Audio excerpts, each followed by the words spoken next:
आज हम 13 चैप्टर पढ़ेंगे जिसका नाम है India, earth surface, climate, vegetation and wild life. India आपको पता है हमारी country, Bharat, India. Earth surface का मतलब कि जो हमारी अर्थ है जिसमें हम रहते हैं उसका सरफेस कैसा है, कहाँ प्लेन्स हैं, कहाँ माउंटेन्स हैं, कहाँ हिल्स हैं, कहाँ प्लेटूज हैं, कहाँ वैलीज हैं, रिवर्स, फॉरेस्ट, ये इन सब जगह को हम समझेंगे।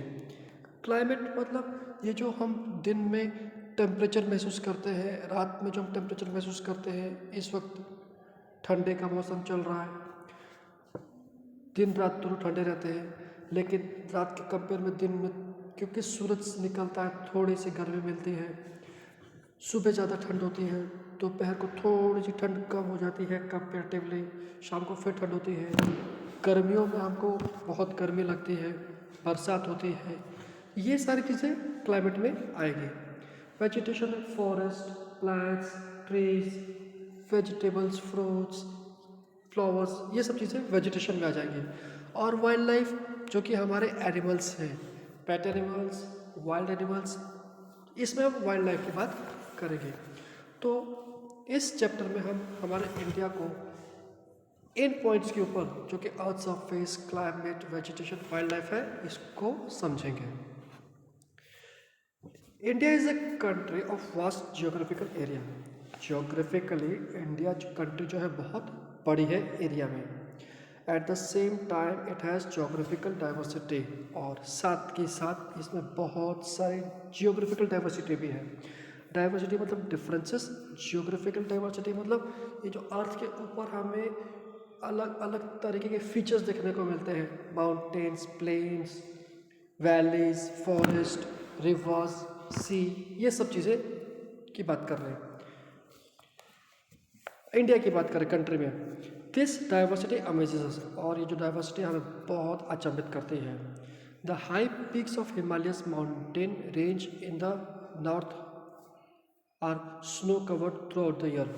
और ये जो हिमालय है नॉर्थ में, इंडिया के नॉर्थ में हिमालयस है, यहाँ इसी जगह पर ही दुनिया की सबसे बड़ी पर्वत श्रृंखला है, हिमालयस है।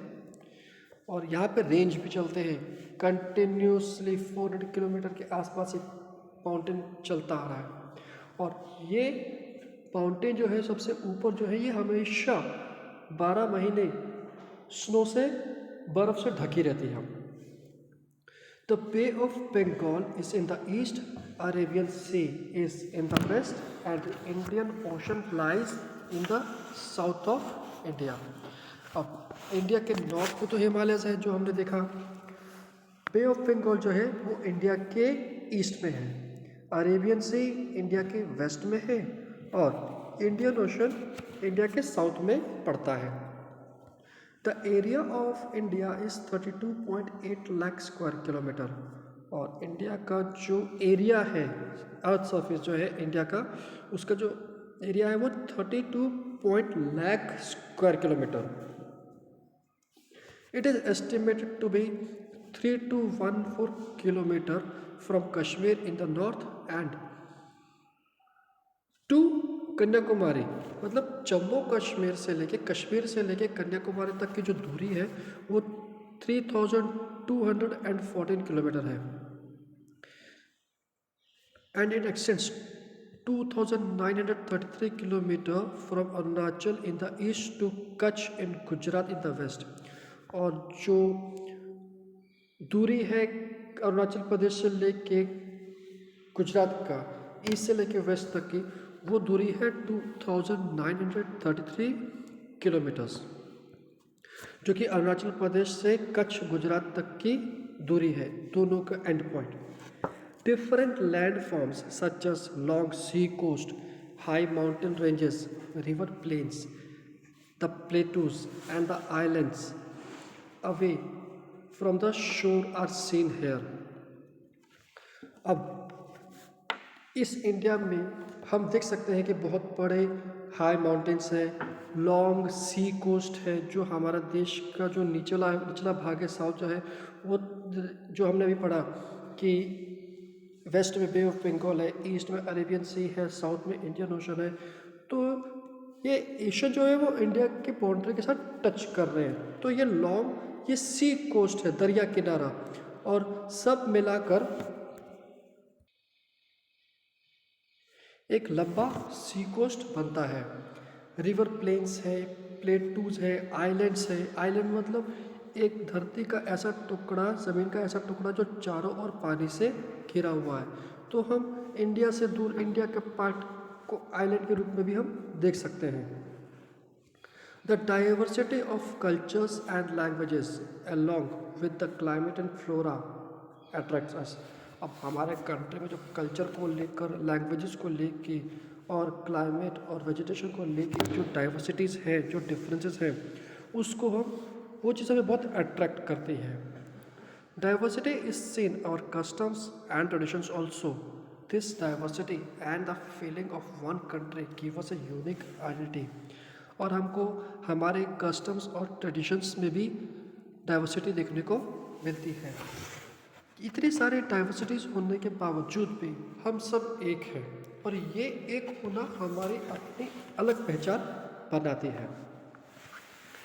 हम शुरू करते हैं फिजिकल डिवीजन ऑफ इंडिया, कि इंडिया का जो फिजिकल बनावट है वो कैसा है, इसको समझेंगे। Physical divisions are made on the basis of earth surface. जो फिजिकल डिवीजन है वो अर्थ के सरफेस को ध्यान में लेकर बताया गया है। The Himalaya mountain is mostly situated in the north to guard our boundary. हमारे नॉर्थ में पूरे हिमालय माउंटेन्स हैं जो हमारे लिए एक बाउंड्री का काम कर रहे हैं, natural boundary. It's parallel north south mountain range is divided into 3 parts. अब ये जो हिमालय है, ये हिमालय जो है वो हॉरिजॉन्टली 3 पार्ट्स में डिवाइड है, पैरेलली, मतलब एक के बराबर दूसरा, दूसरे के बराबर तीसरा, हर एक कोई एक के सामने एक, 3 पार्ट्स में डिवाइडेड है mountain range. The greater Himalaya और हिमाद्री माउंटेन। अब ये जो ग्रेटर हिमालय है जिसका नाम हिमाद्री माउंटेन भी है, जो कि रेंज है, एक सीरीज है, माउंटेन चलते जा रहे हैं। ग्रेटर हिमालय बोलो कि हिमाद्री माउंटेन बोलो, एक ही बात है। ग्रेटर हिमालय और Himadri mountain range is located in the extreme north. The highest mountain peak of the world, mount Everest, lies here. अब ये जो ग्रेटर माउंटेन है वो सबसे नॉर्थ में है। जैसे अभी हमने पढ़ा कि पैरेलल रेंज है, 3 रेंज है, तो 3 में जो सबसे नॉर्थ में है वो है ग्रेटर हिमालय, जिसको हम हिमाद्री माउंटेन भी कहते हैं। और दुनिया की सबसे बड़ी माउंटेन पीक जो है, ऊंचाई वाला माउंटेन जो है, माउंट एवरेस्ट भी यहीं पर है। To the south of its lies the central Himalayas और द हिमाचल माउंटेन रेंज। अब इस ग्रेटर हिमालय के नीचे की तरफ आया सेंट्रल हिमालयाज, इसको हिमाचल माउंटेन भी कहा जाता है। इसकी भी रेंज है काफ़ी दूर तक। अब ये एक ऐसी जगह है जहाँ पर लोग जा सकते हैं, सब जगह लोग जा सकते हैं, लेकिन आसान एक जगह जाना, रहना या टूरिस्ट प्लेस मैंने समझ के रहना, ये वो जगह आएगी। Where many tourist spots and places of pilgrimage are there. यहाँ पे टूरिस्ट स्पॉट्स हैं और पिलग्रिमेज प्लेसेस भी इधर है। To the south of it lies mountain range known as Shivalik or outer Himalayas. और अब 3 वो पैरेलल रेंज जो हमने पढ़ी थी उसमें से सबसे नीचे की तरफ जो है वो है शिवालिक, या उसको हम कहेंगे आउटर हिमालयस। तो ये 3 हिमालय रेंज है। सबसे पहले है ग्रेटर हिमालयस या हिमाद्री माउंटेन, उसके बाद आता है सेंट्रल हिमालयस या हिमाचल माउंटेन। अब यहाँ का मतलब एक ही चीज़ है, या तो सेंट्रल हिमालयस बोलो या हिमाचल माउंटेन बोलो, एक ही चीज़ के 2 अलग अलग नाम हैं, कुछ भी बुला सकते हैं। और तीसरा है शिवालिक माउंटेन या आउटर हिमालयस। अब हम देखते हैं कि इस 3 पैरेलल माउंटेन रेंज के नीचे की तरफ क्या आता है। To the south of Himalayas lies Ganga, Satluj, Yamuna, Brahmaputra and vast fertile plains made up of alluvial deposited by the rivers and their tributaries. के इन तीन हिमालय रेंजेस के नीचे की तरफ जो पड़ते हैं वहाँ पे रिवर्स बह रही हैं और रिवर्स के साथ साथ फर्टाइल प्लेन भी है। फर्टाइल प्लेन मतलब एक ऐसी जगह जहाँ पे एग्रीकल्चर बहुत अच्छा होता है, वहाँ की मिट्टी बहुत फर्टाइल है, अच्छा एग्रीकल्चर प्रोडक्शन देती है। और ये जो प्लेन है वो एल्यूवियल के डिपॉजिट से बना है।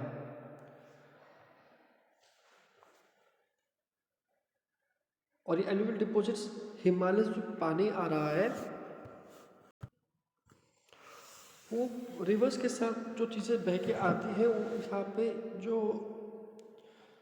खाई थी उसको भर के ये बहुत बड़ा प्लेन बना है जिसको हम फर्टाइल प्लेन के नाम से जानते हैं। The flat plains made up by the rivers are very fertile. अब ये जो प्लेन बना है रिवर्स की हेल्प से वो बहुत फर्टाइल है।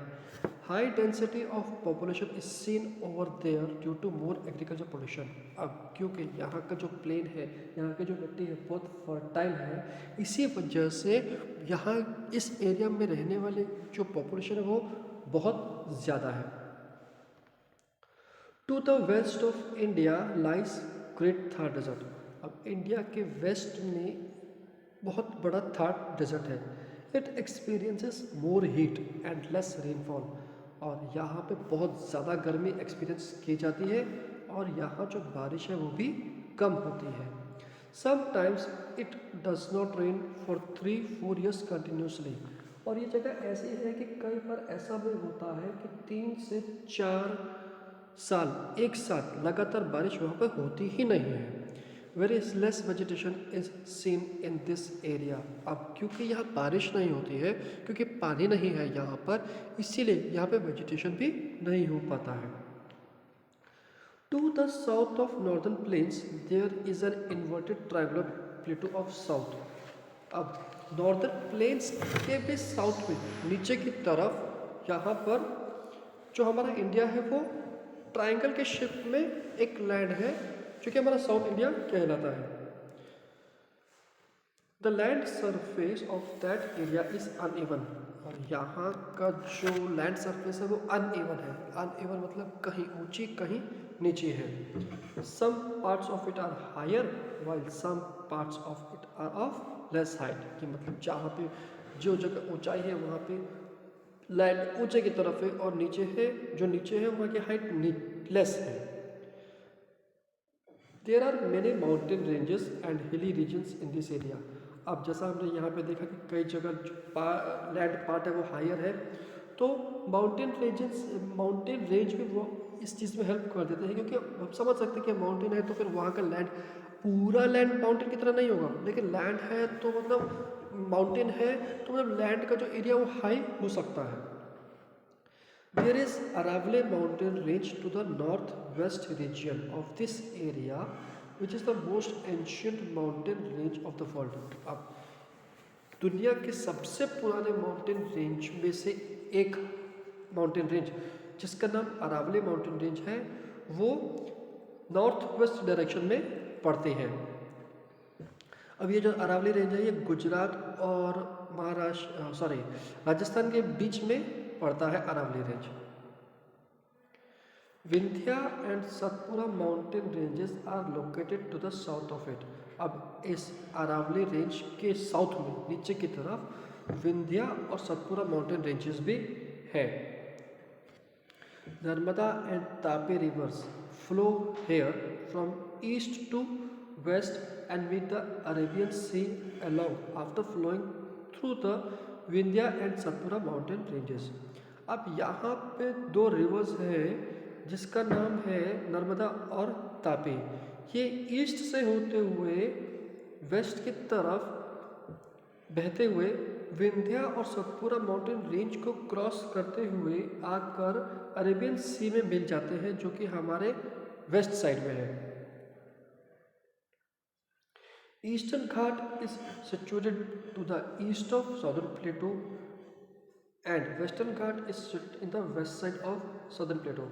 अब यहाँ पे दो घाट है, ईस्टर्न घाट और वेस्टर्न घाट। ईस्टर्न घाट जो है वो ईस्ट साइड में है और वेस्टर्न घाट जो है वो वेस्ट साइड में है। The western Ghats are in row while eastern Ghats are intermittent. अब वेस्टर्न घाट जो है वो एक पूरे लाइन में चलते आ रहे हैं और जो ईस्टर्न घाट जो है वो कुछ भाग में, कुछ पार्ट्स में डिवाइड होकर है। Since these plateaus are made of volcanoes, minerals have been found in ample quantity। अब ये जो हमारा जो साउथ वाला हिस्सा है जहाँ पे हायर लैंड है जिसको हम प्लेटू कहते हैं, क्योंकि ये वोल्केनो से बना है इसीलिए हमको यहाँ पे बहुत ज़्यादा अच्छी क्वांटिटी में मिनरल्स मिल जाते हैं। Eastern coastal plain is located to the east and western coastal plain is located to the west. अब घाट के अलावा कोस्टल प्लेन भी है। जिस तरह से ईस्टर्न घाट ईस्ट साइड में था उसी तरीके से ईस्टर्न कोस्टल प्लेन भी ईस्ट साइड में है और वेस्टर्न कोस्टल प्लेन जो है वो वेस्ट साइड में है। Western coastal plains are comparatively narrower than the eastern coastal plains. अब वेस्टर्न कोस्टल प्लेन का जो हिस्सा है, जो पार्ट है, वो ईस्टर्न कोस्टल प्लेन से थोड़ा सा नैरो है, छोटा है, पतला है। Godavari, Mahanadi, Kaveri and Krishna flow towards east and form fertile delta region and meets the bay of Bengal. अब यहाँ से यहाँ पर गोदावरी, महानदी, कावेरी और कृष्णा नदियाँ हैं जो डेल्टा बनाती हैं और डेल्टा बनाते हुए ये जो रिवर है वो बे ऑफ बंगाल पे जाकर मिल जाते हैं। Brahmaputra and Ganga form a vast delta of Sundarban in the bay of Bengal. Brahmaputra river और गंगा रिवर बहुत बड़ा डेल्टा बनाती हैं जो कि उस जगह से गुजरती है, सुंदरवन जगह से, इससे और वो बे ऑफ बंगाल में आकर मिल जाते हैं। There are 2 island groups of India. अब इंडिया के 2 आइलैंड ग्रुप्स भी हैं। पहला है अंडमान एंड निकोबार जो कि इंडिया के साउथ ईस्ट में है, बे ऑफ बंगाल के में, और उसके बाद दूसरा है लक्षद्वीप आइलैंड जो कि कोरल से बना हुआ है, वो अरेबियन सी में लाई करता है वेस्ट साइड में केरला के, मतलब केरला जो बहुत साउथ में है इंडिया के, उसके वेस्ट में लक्षद्वीप आइलैंड है। Indian ocean is the extreme south of India और जो इंडियन ओशन है वो इंडिया के बिल्कुल साउथ में है।